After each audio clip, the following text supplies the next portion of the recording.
Salam uşaqlar. Hidravlik pres, mayinin və ya qazın boruda hərəkət etdiyi Bernoulli qanunu bölməsinin testlərinə başlayırıq. Birinci sual. Hidravlik presdə porşenlərin sahələrinin nisbəti 4-dür. Eski bölü S1 4-dür. Porşenlərin altındakı təzyiqlərin nisbətini tapın. Biz bilirik ki, hidravlik maşının iş prinsipi Pascal qanununa əsaslanır. Pascal qanununa görə də təzyiqlər bərabərdir. Təzyiq P1 P2-yə bərabərdirsə nisbət olacaq 1. P1 bölü P2 nisbəti 1-ə bərabər olacaq. Doğru cavab Y. Üçüncü sual. Böyük porşenin sahəsi kiçik porşenin sahəsindən 200 dəfə böyük olarsa, hidravlik pres qüvvədə neçə dəfə qazanc verər? Sürtünmə nəzərə alınmır.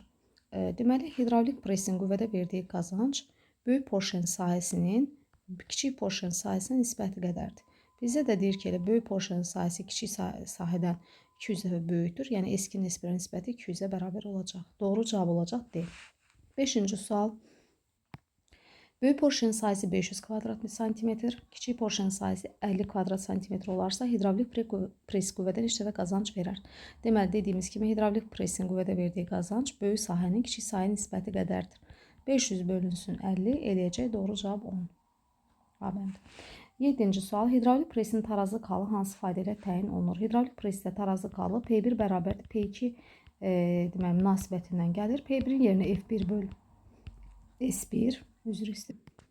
P2-nin yerinə isə F2 bölü S2 yazırıq və buradan nisbət şəklində buradan alınan ifadəni isə belə yazırıq.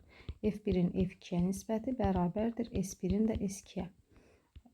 Bu riyaziyyatdan gələn qaydadır. Deməli, onda doğru cavab olacaq A bəndi. Yəni, gördünüz yadınızdan çıxır ki, F1 bölü F2 bərabərdir S1 bölü S2 yoxsa S2 bölü S1. Onda ən yaxşı variant nədir? Çarpaz formada vurun. Görün, sonra vurduğunuz hasil əvvəlki hasildən eyni olurmu? Həqiqətən bizim misalımızda F1 S2, F1 S2, F2 S1, F2 S1. Doğrudan da hasil doğru verir. 9-cu sual. Hidravlik presin iş prinsipi hansı qanuna əsaslanır? Dedi ki, Pascal qanuna əsaslanır. 11-ci sual. Hidravlik presdə kiçik porşenə təsir edən qüvvə F1 1 kN, böyük porşenə təsir edən qüvvə F2 50 kN-a bərabərdir. Bu qüvvələrin gördükləri işlərin nisbətini soruşur. Biz bilirik ki, hidravlik pres sadə mexanizmdir. Sadə mexanizmlərdə isə işdə qazanc olmur. Yəni, A1 A2-yə bərabər olur. Onda A1-in A2-yə nisbəti də 1-dir. Deməli, hidravlik presdə həm P1 P2-yə bərabərdir, həm də A1 A2-yə bərabərdir. Onda hər iki halda P1-in P2-yə nisbəti də 1 olacaq, A1-in A2-yə nisbəti də 1 olacaq. 13-cü sual. Maye üfüqi vəziyyətdə qoyulmuş borudan axaraq diametri 16 cm olan hissədən diametri 4 cm olan hissəyə keçdikdə axın sürəti. Deməli, biz bilirik ki, V1-in V2-yə nisbəti Bernoulli qanununa görə S1-in S2-nin S1-ə nisbətinə, S də borunun ən kəsi dairədir. Dairənin sayısı πd kvadrat bölü 4 üsuluyla tapılır. Buradan SD'nin kvadratik düz asılıda olacaq. D2 kvadratının da D1 kvadratdan nisbəti. Şifahi şəkildə eləsək, diametr 16 idi, 4 oldu. 16 idisə 4 olubsa, 16-dan 4-ə 4 dəfə azalıb.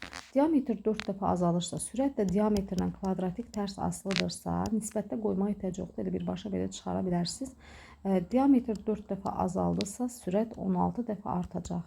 Yəni, kvadratı qədər artacaq, çünki tərs asılıdır. Diametr azalanda sürət artmalıdır. 16 dəfə artar, doğru cavab B olacaq.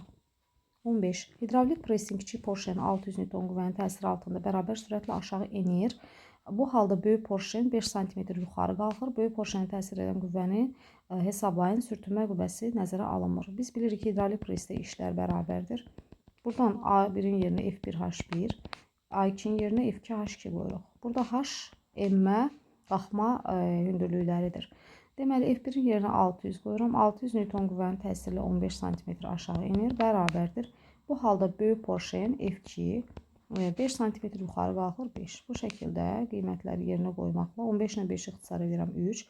F2 də bərabərdir 600-ü də 3-ə vururam 1800 Newton. Onu da kilonewtona keçirmək üçün 1000-ə bölürəm. 1,8 kilonewton. Doğru cavab A olacaq. Bir dəqiqə uşaqlar. Deməli, burada 5-ci suala, 7-ci sualda variantı səhv seçmişəm.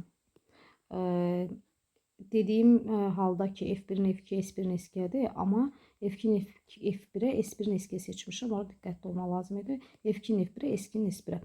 Fərqi yoxdur. Birdən sual olar ki, məsələn F1-in F2, S1-in S2-yə nisbəti F2-nin F1-ə elə S2-nin S1-ə nisbətinə bərabərdir. Doğru cavab B olacaq. Diqqətsizlik olub. Deməli, mexaniki səhv. Demək, gəldik 17-ci suala. Borunun ən kəsin sayısı S olan hissəsində axın sürəti V-dir. Ən kəsin sayısı 2S olan hissədə axın sürəti nəyə bərabərdir? Biz dedik ki, sürətlə sahə tərs asılıdır. Deməli, S olan hissədə sürət V-dirsə, sahə 2 dəfə artdırsa, sürət 2 dəfə azalmalı və V bölü 2 olmalıdır. B bəndə doğru cavab olacaq.